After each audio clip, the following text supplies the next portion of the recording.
Hello, everyone. Hello, everyone. We hope that you're all well and safe in this current situation. As you may already know, we have been compiling a list of questions coming from you, and we have had 2 rounds of FNQs as GSA sabbatical officers. Today, we have a guest in our FNQ session. It's the University of York's academic registrar, Dr. Wayne Campbell. He's going to answer some of your questions. And first of all, I would like to thank him for making time to join us today. And we know that his calendar has been quite packed. Before we kick off with the questions, I would like to do a round of introductions. In attendance, we have the whole GSA sabbatical team, so that's a yay.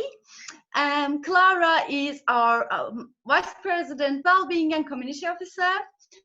Jane is our Vice President, Academic, and I'm the GSA President. Wayne, before we start, would you like to introduce yourself and tell us a little bit more about your role at the university? Yeah, thank you, Perna. First of all, just to say hello to everybody out there, whether you're in university accommodation or in accommodation in the UK or overseas. Just wish you well and hope you're staying safe, both you and your families. As academic registrar at this university, I'm responsible for a number of things or interactions with students from the point of registration right through to graduation and beyond. And that includes things like your life and well-being. That will include things like open door, mental health, counselling, security, and also the areas that deal with the delivery of your programs in terms of the academic infrastructure, what we call our academic support office, and also the services that support registration, graduation, examinations and assessments, and indeed the other area that is careers and placements as well. That's it in short, really. Thank you. Let's move on to the questions because we have quite a few of them. Clara, would you like to start with the first question? Yeah, thank you, Purnor. We have had a lot of questions regarding mental health condition of the students, and I think one of the first things that we could start talking about is what support is the university providing to students with mental health difficulties during the COVID-19 situation?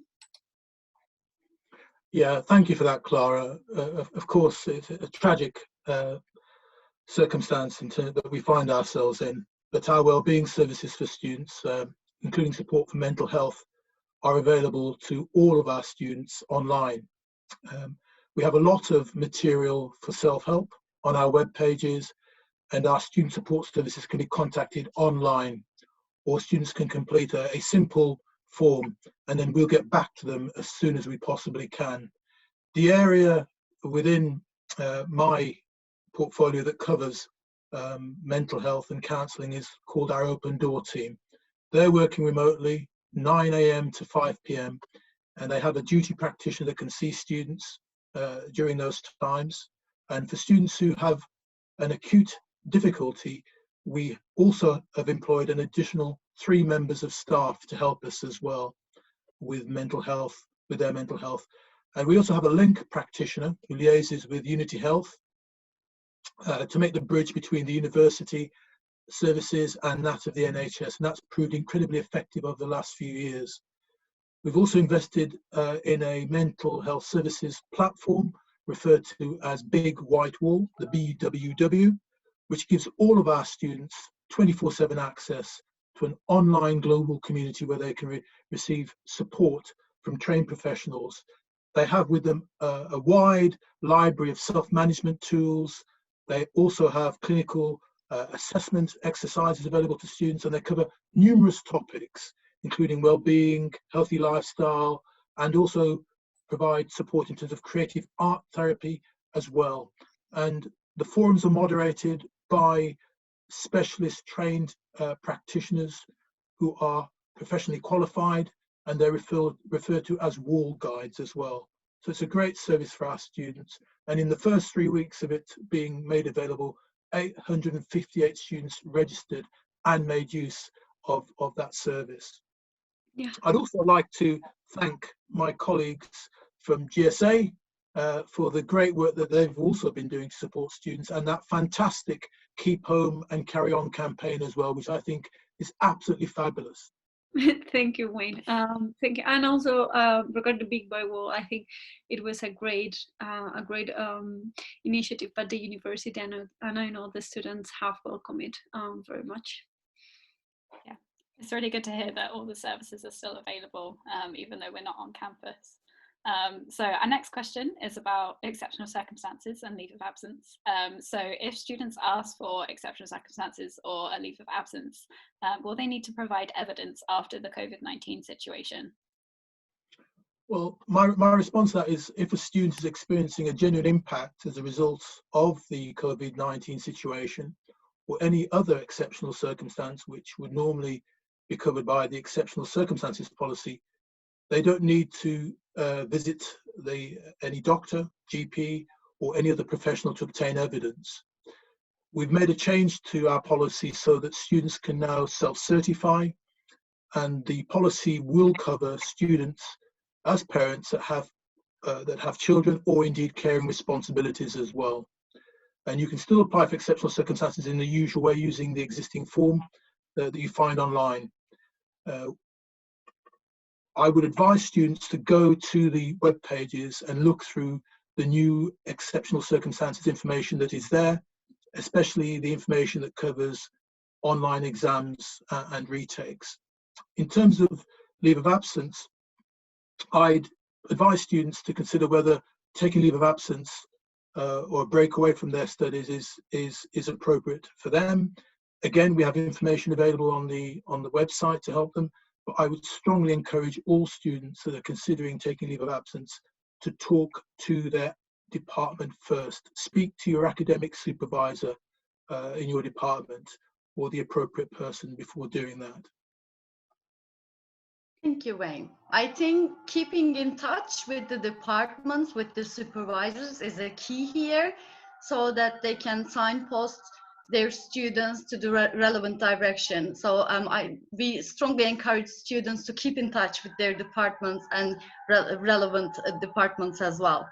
So, and the next question coming up is relevant to international students. So some of them are worried about, so there is a little bit uncertainty about what health insurance does cover for them. So it goes like this. I'm an international student and I'm not sure of what my health insurance covers. Will I be attended in a hospital free of costs? Would you answer that, please? Yeah, that's a very good question, and the honest answer is it's a little complicated, as it may depend on the arrangements the UK has with that student's home country and the type of insurance policy that's been taken out and the reason why the student may need to go to hospital. There is a section on the university website that's called Healthcare for International Students, which covers a lot of this material. And students can also contact our international student support team in the student hub as well for advice, and I'd strongly advise them to do that. But what I would say is that in an emergency, you should always go to the hospital and you will be seen. It may be that in certain circumstances you will be charged for the treatment that you receive, but the important thing is, please go to the hospital. Yeah, I think that's a really important point, making sure that you do go to the hospital if you need to. So our next question is also relevant to international students. So if international students think they may be struggling to pay their fees for next term, does the university have any support to offer them? That's a great question in these times, that there are financial challenges for students, and we certainly recognise that. And I think that students should look at the different options that we have available to them. We have what's called the Student Support Fund, which offers support for students who have experienced unexpected and unforeseen circumstances leading to financial difficulty. This award is intended to help students to continue with their academic studies. We're also about to launch the third round of our Emergency Student Support Fund, which is a short-term measure to help students suffering financial disadvantage in relation to the COVID-19 pandemic. We also have other schemes available as well, including a loan scheme to purchase a laptop, and students should also keep looking at their emails and on the student finance pages for further information as well. Okay, so in regards to that, Wayne, is the hardship fund the same as the emergency support fund? Because we have similar names for them. Yeah, that's an excellent question, Clara. The Emergency Student Support Fund was established in March this year as a short-term measure to help students suffering financial disadvantage in relation to the COVID-19 pandemic. The fund, which is being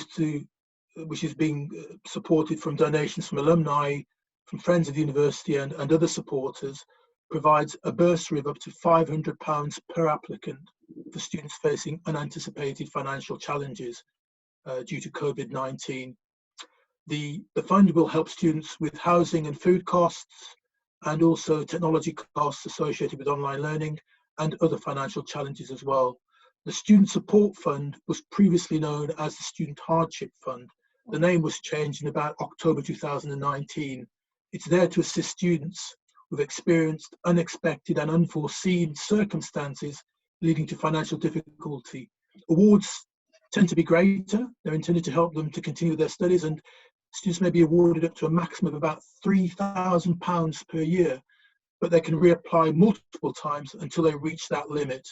The application process requires students to complete a Google form, which is available online, and it asks students to provide various forms of supporting evidence as well.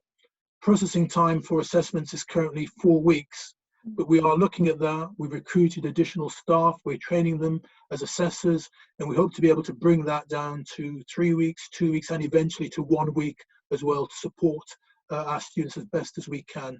That's if great. a student Sorry, just that's saying. fine. No, that's fine. Carry on. Sorry, I've come to that was a natural conclusion. I just want to say, so we have the student support plan and the emergency support fund. Can the students apply for both? Yes, a student can apply for both the emergency support fund or indeed the student hardship fund. And indeed, in some cases, if you apply for the emergency support fund, you may be referred through to the hardship fund or some other scheme as well. Staff will advise students what other funding sources are available, particularly if they're not successful. But yes, you can apply for both of those. Thank you. That was really helpful. Thank you very much, Wayne. For the emergency support fund, before I move to the next question, let me tell this about the emergency support fund. We know hardship fund has been in place for a number of years, but emergency support fund came around the time, which is really crucial. And we would like to thank all the, donors providing money into this account in the first place. And we would like to thank the university to initiating this in the first place. So that's being said, could you please tell me a little bit more about the eligibility criteria of this emergency support fund? Yeah, what I would say is, I mentioned before that we're having a round 3. In round 1, the university allocated over £170,000 to 341 applicants, and we've allocated almost £70,000 to 151 applicants in round 2. Round 3 will open at 5 p.m. on Wednesday, the 6th of May. In terms of the eligibility question, we need students to think carefully about their application and provide the right level of information so they can consider, so their application can be considered and they can be successful. If you want to apply, then my advice is be specific about your financial needs, and this need should be your need and not related to anybody else in your family. We know that a number of parents are struggling at the moment, but this is about you as a student and the direct impact on you. You cannot apply for funding if you're also able to get financial support from another source, for example, a government funding, and you should only request financial support for essential items of need. So what I would say to you is that if you're requesting funding for non-essential travel, that is against government advice, so you're not likely to be funded for that. Okay. Yeah, there is quite a lot of nuances into every fund. I think it is helpful to clarify them. Thank you. I was going to talk about a bit more about finance and ask if the university is considering a reduction of summer term fees, or if you are going to consider flexibility around the payments for students. Yeah, thanks, Clara. The university has already announced that we will allow early release of students from their contracts for the summer term, so no fees will be due then. We're still in the process of dealing with these requests, and there are over 3,000 of them going on. I'm not aware of any plans that the university has to reduce fees for those students in university accommodation for the summer term.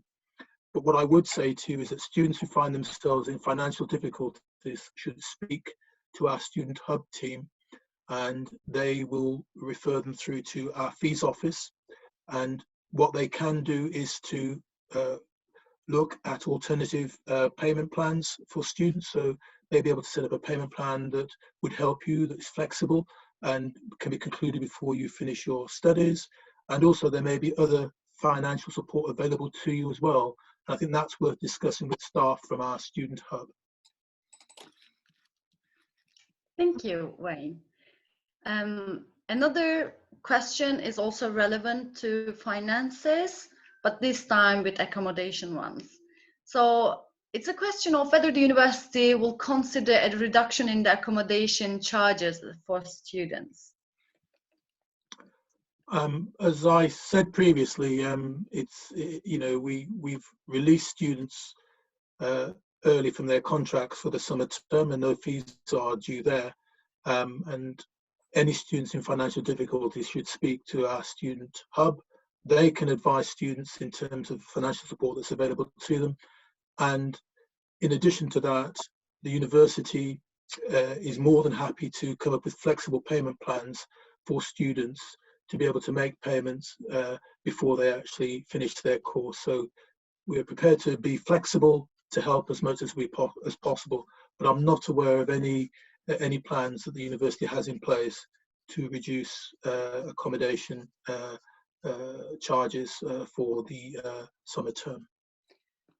Thank you, Wayne. So can we ask you, what is the university doing to support students who remain on campus, even if it's not about the rent? Are you taking any other measures to support students who remain on campus? Yeah, we currently have 700 to 800 students that still remain on campus, and for us, their supporting them is of ultra importance. And we have our college teams there to support them, and they're doing a great job. I know they've run a number of events working with both unions. We have our cleaning and maintenance services still available to support the students that are there. They're continuing, and also catering as well in a format that allows social distancing for students as well. And any student who is self-isolating can also order food from our nicer local store as well. That's what we've got available for students on campus. And can I ask what is in place to students who are no longer on campus? Because we know most of postgraduate students live off campus, and a lot of international students live by their own also off campus. So can you just give me a brief of things that are happening to support students off campus? Yeah, what I would say is that we do have a large number of students still living locally in York. A number have gone back home. The vast majority have gone back home, whether it be here in the UK or indeed overseas. It's important to mention that academic departments are still working hard to deliver the best online teaching and learning and assessment experience they can to students. And I know you're seeing our Pro-Vice Chancellor for Learning, Teaching and Students next week, and I know he can expand on that in more detail. The library is also available. It's adding new online content all the time, and has launched a way of ordering new digital content or getting physical books to students who need them. And as it's also worth noting that we have a skill centre that's operating online to support students with their maths, their writing or languages. Also, as I mentioned before, we've got the colleges, we've got the student hub and the student support. We've got Open Door that's available to them. We have the big white wall, and also supervisors are available to provide pastoral support as well. And I would advise all students to keep in touch with us and their departments throughout their academic studies and even during this exam period. And the services that we have online are available to you. And if you need them, I would strongly encourage you to engage with them. And also with Big White Wall as well. You know, register please, explore what is there and make use of that service. It's there to help and support you. Thank you for that, Wayne. It's really good to hear what other support there is around the university that students can access. So I think the situation has raised a lot of concerns for students about their careers when they leave the university. So what is the university doing to reassure students with concerns about their future career prospects? It's a good question, and you know, every York graduate is a great graduate, as we know, and we want to see them do well. And with the COVID crisis, our career service moved all of its delivery to students online, so it's available to them. They are providing advice and information on their web pages, and you can make an appointment to speak to an advisor as well online, and you can get feedback on your CV, you can talk to them about interviews, assessment centres, that sort of thing. So that's available to them online. We haven't taken anything away in that regard. We're also looking to move as many other activities online as possible as well. That's in careers. And we're in the middle of looking at moving our strengths program online using an external agency so that we can open it up to undergraduate and postgraduate taught student year groups as well. And also, it's worth mentioning that I understand that there will be a careers question and answer session like this one for students later this term, and our Director of Careers and Placements or one of his staff will be there to answer more questions in this area in more detail. Yeah. Well, thank you very much for this, Wayne. I think we covered quite a number of areas with numerous questions. Thank you. But before I round up this session, would you like to say anything else? Yeah, basically, you know, I would encourage all of our students to stay in touch. Stay in touch with the university through your academic department, through our support services, and also with your union as well, with the GSA. And from my point of view, I want you all to stay safe. And I wish you well, particularly in the summer term for any exams that you're taking, any online exams, or indeed with your independent study module or projects or dissertations. I wish you well and every success. Take care. Thank you. Thank you very much. So a big thanks to you, Wayne, finding time to have this session with us. And we tried it 3 times right now. So we really appreciate your time taking this like a slot for us. I think if I would like to sum up quite a few things, we would like to encourage here students to check out the web pages, university web pages, especially the bit about coronavirus updates. So it covers quite a number of areas. Be patient and read through them, please. And also pencil in the date for the Emergency Support Fund. It is 6th of May. Please pencil it in if you are in need of financial help. It is there for you and just use it. Also, another key message from this session is keeping in touch, as you said, Wayne, with the departments, with supervisors, like student services. They are all here for students and to help. And as long as they are aware of things, we are aware of things, we can address them and help them sort out together. Also, thank you everyone for watching this video, and please send us any questions you think that hasn't been addressed in this session. You can reach us through our Facebook or our emails. And for the careers FNQ, watch out this space. We will be coming with a session with Tom Stonham on PGR students, and watch out this place. Yeah, that's me. That's us, I guess. That's from us. Bye, everyone. Bye. Bye.